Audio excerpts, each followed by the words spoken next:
नमो अर्हन्ताणं नमो सिद्धाणं नमो आयरीयाणं नमो अध्यायाणं लोये सव्यसाहुणम्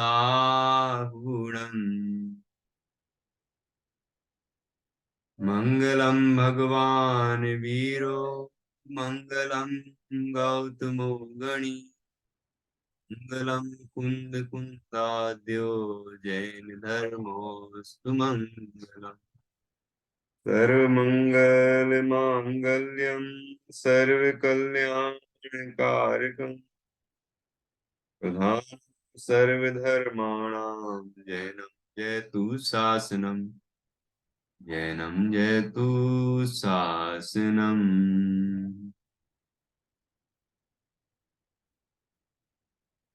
विश्वप्रकाशि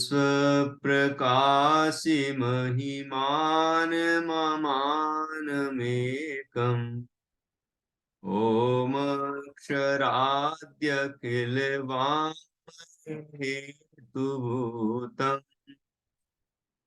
त्वं शङ्करं सुगतमीशमनीशमाहु अर्हन्तमुर्जितमहं नमामि। आचार्य श्री योगेंदु देव द्वारा रचित यह अमृता सीति नामक ग्रंथ है।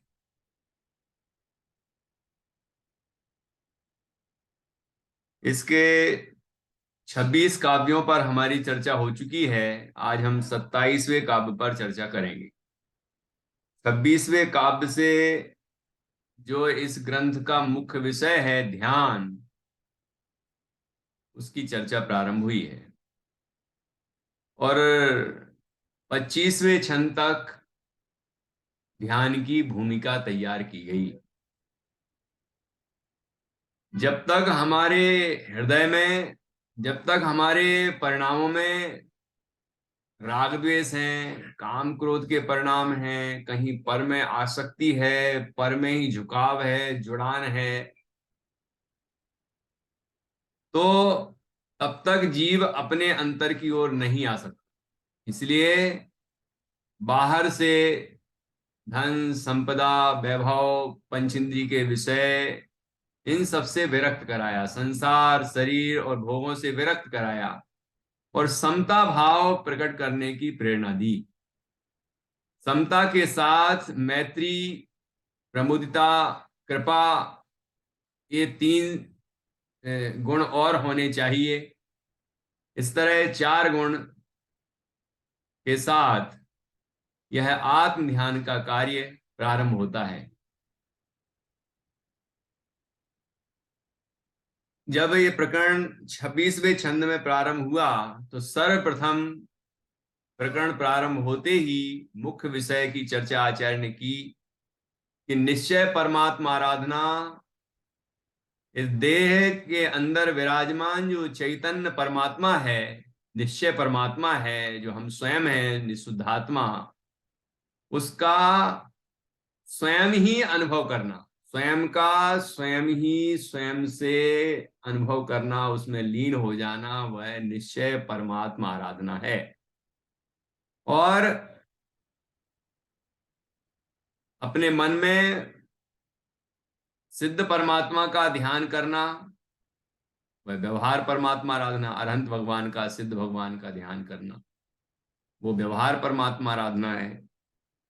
मंत्रों के द्वारा, है ना, बीजाक्षरों के द्वारा जो हम पंच परमेष्ठियों का ध्यान करते हैं, अरहंत सिद्ध परमात्मा का ध्यान करते हैं, वो परमात्मा आराधना है।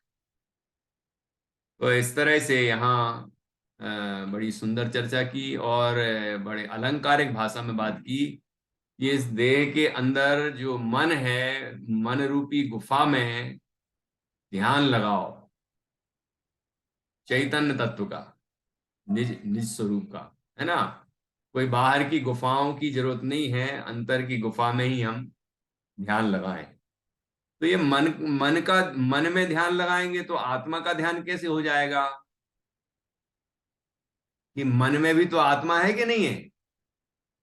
मन जहां है, द्रव्य मन, वहां आत्मा के प्रदेश भी है कि नहीं है? मस्तिष्क है, पूरे शरीर प्रमाण आत्मा है, ज्ञान स्वरूप तत्व है। कुछ स्थान ऐसे हैं जहां ध्यान लगाते हैं तो पूरा चैतन्य तत्व अनुभव में आता है। जैसे मस्तिष्क, ललाट प्रदेश, नासिका, है ना, ऐसे ये नाभि स्थान, हृदय स्थान, नाभि स्थान, तो हृदय स्थान मतलब मन। तो इन स्थानों पर ध्यान लगाने के लिए कहा जाता है। तो ये कुछ विशेष स्थान हैं, ठीक है ना। ये ध्यान के का जो आगे आगे प्रकरण चलेगा, और भी अनेक ग्रंथ हैं ध्यान पर हमारे जैन दर्शन के, तो उनमें हम पढ़ेंगे, स्वाध्याय करेंगे तो ये बातें और स्पष्ट होंगी। ठीक है, अभी इतना समझ लें कि मन मन में आत्मा का ध्यान करना है, मन में परमात्मा का ध्यान करना है। तो इसका मतलब क्या? कि मन के माध्यम से हम मन के माध्यम से अपने उपयोग को अपने स्वरूप में लगाएं, ज्ञानमयी तत्व में लगाएं। ठीक है, क्योंकि पहले मन में ही विचार होता है, मन में ही निर्णय होता है, मन में ही ये निश्चित होता है कि ये चैतन्य चैतन्य चैतन्य जो तत्व है वह मैं हूं। और फिर जैसे ही ध्यान प्रारंभ होता है तो मन का अवलंबन भी छूट जाता है, क्योंकि मन का कार्य है अनेक विकल्प करे, और वो अनेक विकल्प समाप्त हो जाते हैं। इसलिए कहा जाता है कि स्वानुभूति मन जनित नहीं है ना। लेकिन उसमें जो छद्मस्त है तो उसको तो मन निमित्त होता है ना। तो मन में ही निर्णय हुआ, मन में ही ध्यान, जो आत्मा है उसका निश्चय हुआ। इस कारण से मन जनित है, ऐसा भी कहा जाता है। रहस्यपूर्ण चिट्ठी में पंडित टोडरमल जी साहब ने बहुत स्पष्ट ढंग से ये चर्चाएं की हैं। अब हम आगे बढ़ते हैं और यहाँ हम समझते हैं कि आगे और क्या ध्यान करने के लिए आचार्य उपाय बताते हैं। देखो, निश्चय परमात्मा आराधना तो आत्मा का अनुभव हो गया, आत्मा का ध्यान हो गया। और व्यवहार परमात्मा आराधना में परमात्मा का ध्यान हो गया, अनंत सिद्ध परमात्मा का ध्यान हो गया। ठीक है ना। अब जहां जहां चर्चा आएगी, जैसे बीजाक्षरों की चर्चा आएगी, है ना, तो उनमें सब में व्यवहार परमात्मा आराधना समझ, व्यवहार ध्यान, और उसके निमित्त से निश्चय ध्यान होगा। कोई मंत्रों का ध्यान करने से केवल मंत्र का ध्यान नहीं होता, मंत्रों के माध्यम से पंच परमेष्ठी का ध्यान, और पंच परमेष्ठी के ध्यान के माध्यम से निःशुद्धात्मा का ध्यान होता है। क्योंकि जैसे हमने ओम बोला, तो ओम का ध्यान किया, तो ओम में पंच परमेष्ठी का ध्यान किया, और पंच परमेष्ठी आत्मा की अवस्थाएं हैं, और पंच परमेष्ठी अपने आत्मा में लीन है। इससे हमें पता चलता है कि हम भी ऐसे ही हैं, और हम भी अपने में लीन हो जाएं। इस तरह से जब मंत्रों के माध्यम से ध्यान कराया जाता है, पंच परमेष्ठी का ध्यान कराया जाता है, तो व्यवहार परमात्मा आराधना या व्यवहार ध्यान कहलाता है, व्यवहार धन ध्यान। और उसके ही निमित्त से जब आत्मा का ध्यान प्रकट हो जाता है तो वह निश्चय ध्यान कहलाता है, निश्चय परमात्मा आराधना कहलाती है। ठीक है ना। तो इस तरह से यहाँ चर्चा है, और भी चर्चा आई थी। ये 9 आसन बताए गए हैं, है ना। 9 आसन बताए गए हैं, अब अपन इनका अध्ययन करें। ये 9 आसन कौन कौन से हैं, और इनके लगाने के तरीके क्या क्या हैं, है ना। जैसे वज्रासन है तो स्पष्ट है, दोनों पैर अपन नीचे करके घुटने के बल, और पंजे पर बैठ जाते हैं, वो वज्रासन होता है ना। सुखासन तो अपन बैठते ही हैं सुखासन में, साधारण जो आसन है वो सुखासन है। पद्मासन है, पद्मासन में भगवान विराजमान है मंदिर में, उनकी प्रतिमा है ध्यान मुद्रा में। ठीक है ना। तो ये तो इस कायोत्सर्ग आसन, खड़गासन है। खड़े होकर जो ध्यान किया जाता है, जैसे बाहुबली स्वामी की और अनेक तीर्थंकरों की प्रतिमाएं खड़गासन की अवस्था में हैं, तो वो ये कायोत्सर्गासन कहलाता है। और बाकी ये आसन भी हैं, इनको भी और अपन समझेंगे इनके। मैं सोच रहा था कि चित्र भी आपको दिखाऊं, अभी काम नहीं कर पाया, तो आप भी देख सकते हैं सर्च करके आसन के संबंध में। तो आपको बहुत सारे आसन दिखाई दे जाएंगे, उनके नीचे नाम लिखा होगा कि ये कौन सा आसन है। ये तो लौकिक चीज भी है, लौकिक में भी योग होते हैं ना, योग आसन प्राणायाम वगैरह, तो ये अपन मुझसे सीख सकते हैं। और आसन लगा के व्यवस्थित ढंग से जागरूक होकर बैठेंगे, ध्यान लगाएंगे, तो निश्चित रूप से ध्यान होगा। आलस नहीं करें, ठीक है ना। जो मुद्राएं हैं, ध्यान की मुद्राएं हैं, ये बहुत महत्वपूर्ण हैं, और इनका महत्व समझ के हमें उस तरह का अभ्यास करना चाहिए। शरीर को उस तरह से ढालेंगे तो ढल जाएगा शरीर, और नहीं तो फिर छोटी उम्र में कमर दर्द होने लगा, फिर ये पीठ में दर्द होने लगा, फिर ये ऐसे तो हम बैठ ही नहीं सकते हैं, और पता नहीं क्या क्या शुरू हो जाता है, क्योंकि अभ्यास नहीं करते। अब कुर्सी पे बैठने का अभ्यास कर लिया है, और कोई तो मतलब लेटे लेटे भी सुनते हैं, तो अब क्या कहें। ऐसे करेंगे, आलस करते जाओ तो शरीर तो और आलसी होता जाएगा। तो नित्या, तो अपन को अपने शरीर को आ, इस तरह तैयार रखना चाहिए, इस तरह उसका उपयोग करना चाहिए कि जिससे कि हम अपनी साधना कर सकें, ठीक है ना। चलिए, तो और भी अपन आसनों की चर्चा बाद में करेंगे। अभी यहां देखिए 27वां काव्य है।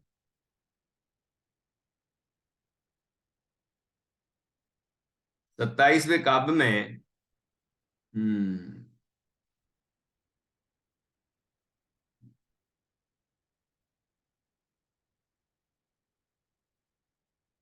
27वें काव्य में आत्माराधना के अभ्यास के लिए यह निमित्त निरूपक छंद है।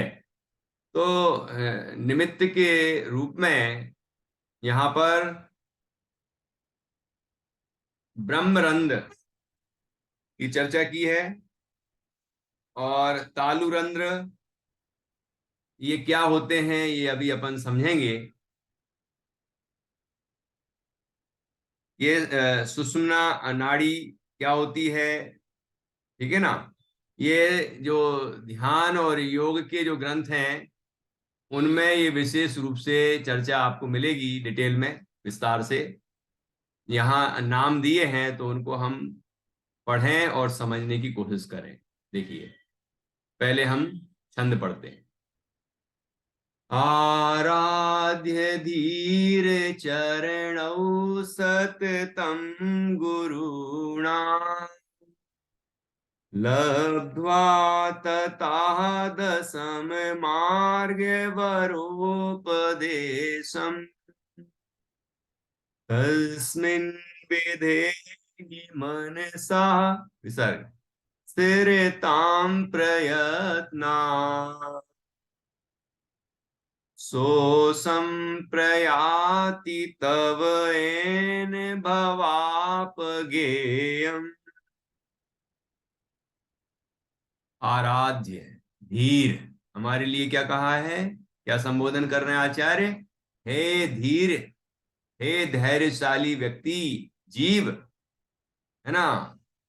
ऐसा मतलब धीर, क्योंकि समता की चर्चा आ चुकी है, तो आचार्य मान के चल रहे हैं कि समता का अभ्यास हमने कर लिया, अब हम धैर्यवान हो गए, समतावान हो गए, है ना।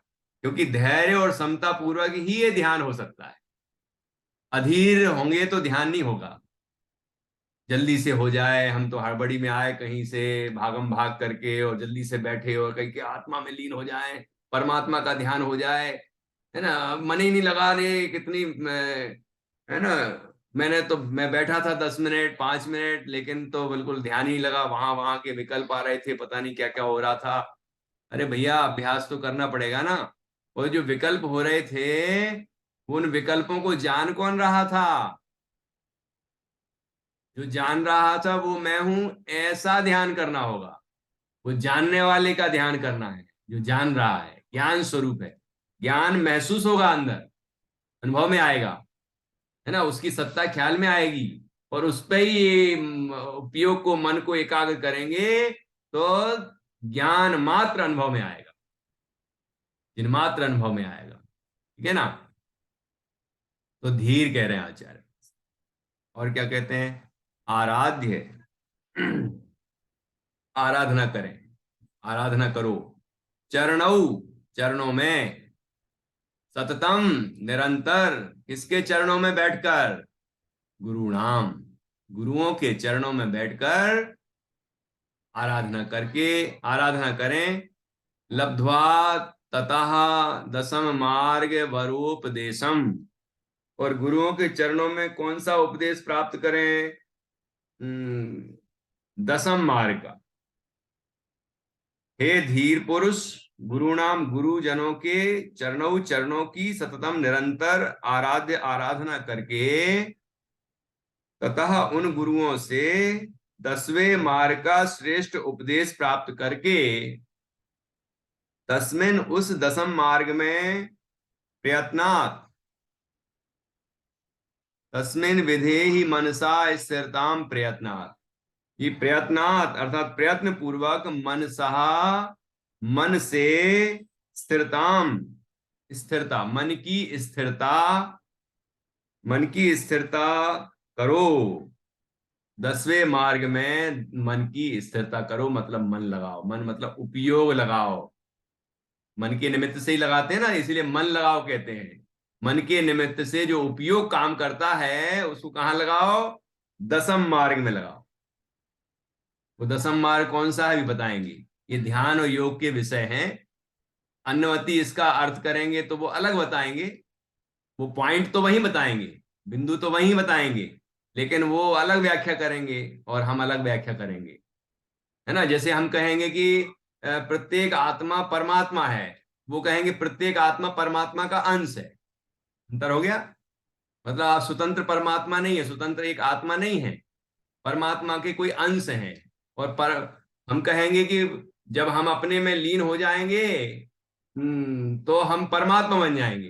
वो ये कहेंगे जब हम ब्रह्म में लीन हो जाएंगे तो ब्रह्म में मिल जाएंगे। तो ये दार्शनिक अंतर है। ठीक है ना। तो उस बात को अपन को समझना है। लेकिन पॉइंट वही है, वही बताएंगे कि यहाँ यहाँ ये चीज है, यहाँ ऐसी चीज है। तो वो योग के स्थान है ना। उसमें अब चिंतन क्या करना है, ध्यान क्या करना है, कैसे करना है, वो हम जैन दर्शन के अनुसार सीखेंगे। तो देखिए, तो गुरुओं के चरणों में बैठकर हम दसम मार्ग का उपदेश प्राप्त करके, और फिर अपने मन को अपने प्रयत्न से, देखो क्या लिखा है, प्रयत्न से। आप आप नहीं चला जाएगा वहां ध्यान, प्रयत्न करेंगे हम। उपयोग को छोड़ दो, छोड़ दो, वो तो चला जाएगा अपने आप ही, ऐसे नहीं चला जाएगा। है ना। जो अपनी वस्तु है उसकी रुचि तो हो, उसकी खबर तो हो कि मेरी वस्तु ये है। हाँ, जो अभ्यासी होते हैं, जिनने स्वरूप का ध्यान किया है और कर रहे हैं लगातार, मुनिराज हैं ऐसे, तो उनका ध्यान तो अपने आप ही चला जाता है। वो भी प्रयत्न करते हैं, है ना, लेकिन फिर भी जल्दी से चला जाता है। और अब जिसने अनादि से अभ्यास ही नहीं किया, उसका अपने आप ही आत्मा में उपयोग चला जाएगा क्या? उसके लिए प्रयत्न करना होगा, अभ्यास करना होगा, बार बार पुरुषार्थ करना होगा। ठीक है ना। गुरुदेव श्री का प्रवचन भी एक दिन मैं कलकत्ता में ही, सीडी चलती थी छोटे वाले रूम में, स्वाध्याय कक्ष में, तो वहां पूरा प्रवचन सुन रहा था। तो उन्होंने एक प्रवचन में ये बातें बहुत सुंदर ढंग से स्पष्ट की, है ना, कि प्राथमिक भूमिका वाले को व्यवस्थित तरीके से बैठना भी होगा, और एकांत में बैठ के और अपने आत्मा का विचार करना होगा, और उसमें ध्यान लगाना होगा, उसका अभ्यास करना होगा। ऐसा बार बार बार बार अभ्यास करेंगे तो ज्ञान स्वरूप तत्व अनुभव में आएगा। ऐसे खाते पीते उठते बैठते चलते फिरते हम सोचे कि अपने आत्मा का ध्यान हो जाएगा, ये गृहस्थों के लिए नहीं कहा है। मुनिराज को विशिष्ट अभ्यास होता है, इसलिए इन सभी अवस्थाओं में वो कर लेते हैं ध्यान। ठीक है ना। गृहस्थों को तो प्रयत्न पूर्वक ही, विशेष प्रयत्न करके ही वो उपलब्धि होती है। चलिए आगे बढ़ते हैं, तो क्या लिखा है? तस्मिन् विधे ही मनसा स्थिरताम प्रयत्नात् सो संप्रयाति तव येन भवापगेयम्। कि इससे क्या होगा? जब हम गुरुओं के चरणों में बैठकर और 10वें मार्ग का उपदेश प्राप्त करेंगे और फिर उस मार्ग का अनुसरण करेंगे और उसका ध्यान करेंगे, प्रयत्न पूर्वक अपने मन को वहां पर 10वें मार्ग में लगाएंगे, ब्रह्मरंध्र में लगाएंगे, तो उससे क्या उपलब्ध होगा? कि जिसके द्वारा तुम्हारी यह भवापगा, भव रूपी अपगा, अपगा का मतलब है नदी, भवापगेयम, भवापगा इयम, यह संसार, भव अर्थात संसार रूपी, अपगा अर्थात नदी, सोसम प्रयाति, सूख जाएगी। ठीक है ना? संसार रूपी नदी सूख जाए, समाप्त हो जाए, इस तरह हम ध्यान लगाएंगे। ठीक है? हिंदी अनुवाद पहले अपन यहां नीचे और पढ़ते हैं। देखिए, आत्माराधना के अभ्यास के लिए यह निमित्त निरूपक छंद है। वो 10वां मार्ग जो है वो निमित्त रूप है। मुख्य बात हमने पहले ही कर ली 26वें छंद में, कि निश्चय परमात्मा आराधना और व्यवहार परमात्मा आराधना। ये निमित्त की जो चर्चा आएगी सब व्यवहार परमात्मा आराधना है, व्यवहार ध्यान है, व्यवहार आराधना है ना? लेकिन उसके ही निमित्त से तो निश्चय आराधना होगी। ब्रह्म रंध्र में जब उपयोग लगाएंगे तो वही ब्रह्म स्वरूप तत्व अनुभव में आएगा, ज्ञान स्वरूप तत्व अनुभव में आएगा। तो वो जो क्षेत्र विशेष हमने निमित्त बनाया, या मंत्र विशेष हमने जो निमित्त बनाया, वो व्यवहार ध्यान, लेकिन उसके निमित्त से जो आत्मा का ध्यान हुआ वो निश्चय ध्यान। ठीक है राम? तो देखिए यहां लिखा उत्थानिका में, आत्मा आराधना के अभ्यास के लिए यह निमित्त निरूपक छंद है। खंडान्वय। हे धीर पुरुष, गुरुजनों के चरणों को निरंतर आराधना करके, गुरुजनों के चरणों की निरंतर आराधना करके, उन गुरुओं से 10वें मार्ग का श्रेष्ठ उपदेश प्राप्त करके, उस 10वें मार्ग में प्रयत्न पूर्वक मन की स्थिरता करो, जिसके द्वारा तुम्हारी यह संसार रूपी नदी सूख जाए, समाप्त हो जाए। क्या लिखा है यहां? गुरुओं के चरणों की निरंतर आराधना करके। ऐसा नहीं कि बस मैंने तो गुरुओं को प्रणाम किया था और उनने, तो उनसे मुझे उपलब्धि हो जाएगी, या उनने कुछ दिया नहीं हमें। नहीं, निरंतर आराधना करनी है, उनका निरंतर, उनकी भक्ति, उनकी, उनके प्रति इतनी विनम्रता, इतने नतमस्तक हो गए, उनकी आज्ञा ऐसे मान रहे हैं, बिल्कुल जो कह रहे हैं बस वैसे ही कर रहे हैं, तो उपलब्धि होती। उनने कहा कि ऐसा ध्यान लगाओ, यहां ध्यान लगाओ, तो बस वैसे ही करना, वही अभ्यास करते रहना प्रयत्न पूर्वक, तो उससे उपलब्धि होती है, विनय से, भक्ति से। है ना? पुष्पदंत और भूतबली आचार्य ने किस तरह अपने गुरु की आज्ञा का पालन किया, है ना? ऐसी विनय होना चाहिए, ऐसी बुद्धिमत्ता होनी चाहिए, विवेक होना चाहिए और प्रयत्न होना चाहिए, तब उपलब्धि होती। ठीक है? तो हे धीर पुरुष, गुरुजनों के चरणों की निरंतर आराधना करके, उन गुरुओं से 10वें मार्ग का श्रेष्ठ उपदेश प्राप्त करके, उस 10वें मार्ग में प्रयत्न पूर्वक मन की स्थिरता जिसके करो, मन की स्थिरता करो, जिसके द्वारा तुम्हारी यह संसार रूपी नदी सूख जाए, समाप्त हो जाए। हिंदी अनुवाद। परिसहों और उपसर्गों को जीतने वाले हे धीर पुरुष, क्योंकि ध्यान जब हम करने बैठेंगे तो कई तरह के परिसय आएंगे, कई तरह के उपसर्ग आएंगे, और गृहस्थों को तो, गृहस्थ तो परिसहों के ही बीच में रहते हैं, उपसर्गों के बीच में ही रहते हैं।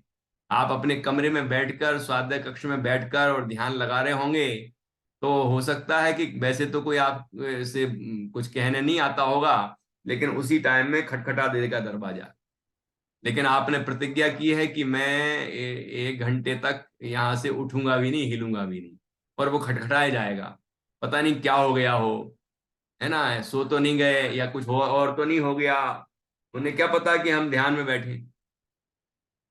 तो और भूख भी लग सकती है, प्यास भी लग सकती है, और भी तरह के परिचय हो सकते हैं, उपसर्ग परिचय सब हो सकते हैं।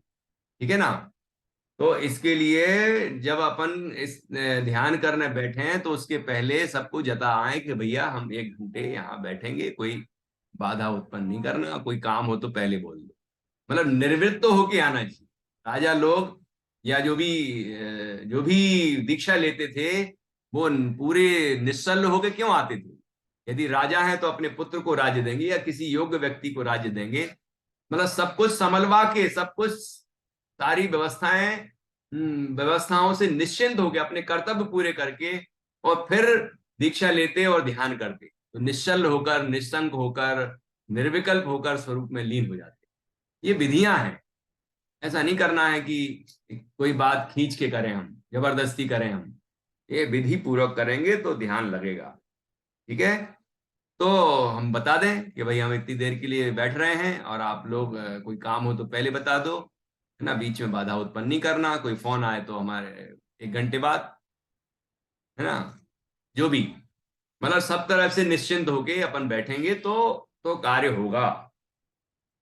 परिसरों और उपसर्गों को जीतने वाले, हे धीर पुरुष, निरंतर वंचना रहित, ये बहुत महत्वपूर्ण शब्द है, वंचना रहित गुरुओं के चरण कमलों की भक्ति के प्रकर्ष से आराधना करो। वंचना रहित और भक्ति के प्रकर्ष से, दो बातें बहुत महत्वपूर्ण है। वंचना रहित का अर्थ हुआ कोई धोखाधड़ी नहीं होना चाहिए, ठगना नहीं है, धोखा नहीं देना है, मतलब हम ऐसे प्रणाम कर रहे हैं, विनय के शब्द बोल रहे हैं, लेकिन अंदर से कुछ और ही चल रहा है ना, ऐसे नहीं चलेगा। यदि हम वाकई उनसे कुछ पाना चाहते हैं तो उनके प्रति भक्ति हो, विनय हो, बहुमान हो, पूरे समर्पित हो जाएं। ठीक है ना। और फिर वो जो कहेंगे वैसा करना है तो कार्य होगा। तो वंचना रहित, पहली सर, वंचना रहित गुरुओं के चरण कमलों की भक्ति के प्रकर्ष से, बहुत भक्ति भाव हो कि ये ही मुझे तार सकते हैं, होकर निराश सब जग भर से अब सिद्ध शरण में मैं आया, ऐसे गुरु चरणों में मैं आया, भगवंत तीर्थंकरों के, भगवंतों के चरणों में मैं आया। जब ऐसी भावना होगी कि कहीं नहीं मिला सुख, न शरीर के स्वास्थ्य में, न संयोगों में, न इंद्रिय विषयों में, कहीं मुझे सुख नहीं मिला है, प्रभु आप उपाय बताइए, उस उपाय को हम करेंगे और मुझे तो सुखी होना है, मुझे अब संसार में नहीं रमना, नहीं घूमना। तो फिर इतनी विनय और भक्ति से जब हम उनके उनके सामने नतमस्तक होंगे, तो वो हमें जो उपाय बताएंगे हम उसको अच्छी तरह से सुनेंगे भी, और वैसी आज्ञा का पालन करेंगे भी, और उपलब्धि भी होगी। ठीक है ना। तो दो बातें हैं इसमें महत्वपूर्ण है, वंचना रहित और दूसरा भक्ति के प्रकर्ष से। तो वंचना रहित, निरंतर, निरंतर वंचना रहित गुरुओं के चरण कमलों की भक्ति के प्रकर्ष से आराधना करो। और आराधना के बाद में बालाग्र के 8वें भाग प्रमाण, ये देखो वो जगह का जो जो स्थान है, उसकी बारीकी बता रहे हैं, कितना सूक्ष्म स्थान है वो, कि बालाग्र, बालाग्र में बाल का अग्रभाग, पहले तो अग्रभाग निकालो अपने, जैसे बाल है ना, सबसे आगे का हिस्सा, वो इतना सा, कितना सा होगा बाल का अग्रभाग, है ना। उसके बाद बालाग्र के 8वें भाग प्रमाण, उसका भी इतना अग्र हिस्सा है ना, नौक बाल की, उसका भी 8वां भाग, तो कितना सूक्ष्म होगा। इस सूक्ष्मता को समझना है अपन को, नापने नहीं जाना है, उस सूक्ष्मता को समझना है, कितना सूक्ष्म स्थान है वो। 8वें भाग प्रमाण, तालु रंध्र प्रदेश नामक 10वें मार्ग का श्रेष्ठ उपदेश प्राप्त करके, उस ब्रह्म रंध्र में अत्यंत प्रयत्न पूर्वक मन को अविचल करो, जिससे सुषुम्ना सुषुम्ना नाड़ीगत मनोनिरोध से तुम्हारी यह द्रव्य क्षेत्र काल भाव और भव नामक संसार रूपी तरंगिणी नदी संपूर्णता सोच को प्राप्त करेगी, अर्थात सूख जाएगी, सूख जाएगी। क्या क्या बताया यहां पर, इस एक एक चीज को समझ लें। ये तालु रंध्र क्या होता है? तालु किसको कहते हैं? तालु, अब देखो हिंदी व्याकरण अच्छे से पढ़ी होती या संस्कृत तो अच्छे से समझ में आ जाता। तालु ऊपर का हिस्सा होता है, जैसे अपन सा बोलते हैं ना, शक्कर वाला सा, तो जीभ कहाँ जाके टकराती है सा बोलने पर? ऊपर, जहां जीभ है ना उसके ऊपर का जो हिस्सा है वहां ऊपर टकराती है मुंह के, है ना, तो वो तालु कहलाता है। और तालु रंध्र, रंध्र का मतलब होता है छेद, है ना, प्रदेश। तालु रंध्र उतना बारीक हिस्सा वो। तो तालु रंध्र से कहां तक पहुंचना है? ब्रह्म रंध्र तक। तालु रंध्र प्रदेश नामक 10वें भाग का, 10वें मार्ग का श्रेष्ठ उपदेश प्राप्त करके, कि वहां ध्यान लगाना है।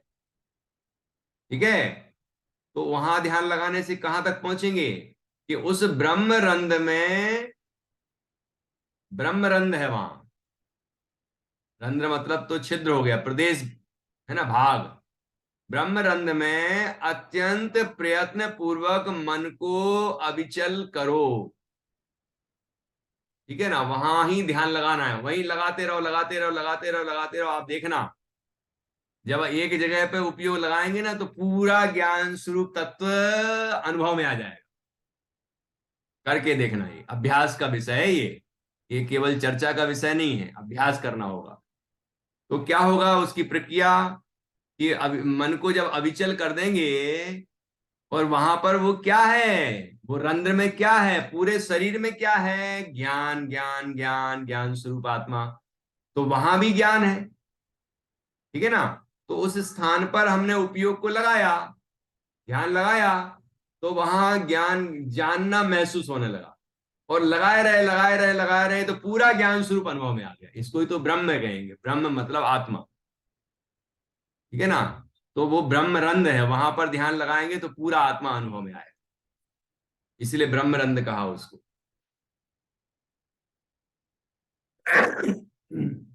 उससे क्या होगा? ब्रह्म रंध्र में जब प्रयत्न पूर्वक मन को लगाएंगे, अविचल करेंगे, स्थिर करेंगे, जिससे सुषुम्ना नाड़ीगत मनोनिरोध से तुम्हारी यह सुषुम्ना नाड़ी गत, तो सुषुम्ना नाड़ी के अंदर जो मन है, यहाँ ये मन तो यहाँ है ना, हृदय स्थान में, हृदय स्थान में अष्टदल कमल के आकार रूप द्रव्य मन होता है, वहीं उसके निमित्त से जो ज्ञान प्रवर्तन करता है उसको भाव मन कहते हैं।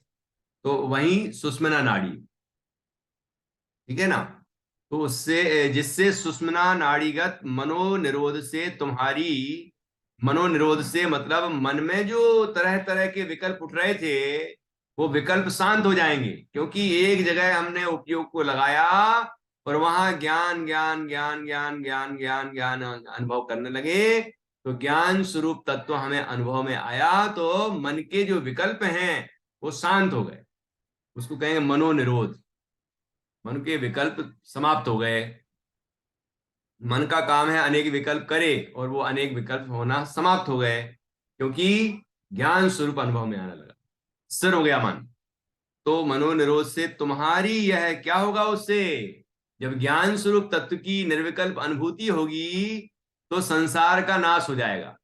संसार 5 प्रकार का ना, पंच परावर्तन रूप संसार, द्रव्य परावर्तन, क्षेत्र परावर्तन, काल परावर्तन, भाव परावर्तन और भाव परावर्तन, है ना, नामक संसार रूपी तरंगिणी अर्थात नदी संपूर्णतः सोच को प्राप्त करेगी, अर्थात सूख जाएगी, अर्थात पंच परावर्तन समाप्त हो जाएंगे और मोक्ष की प्राप्ति हो जाएगी।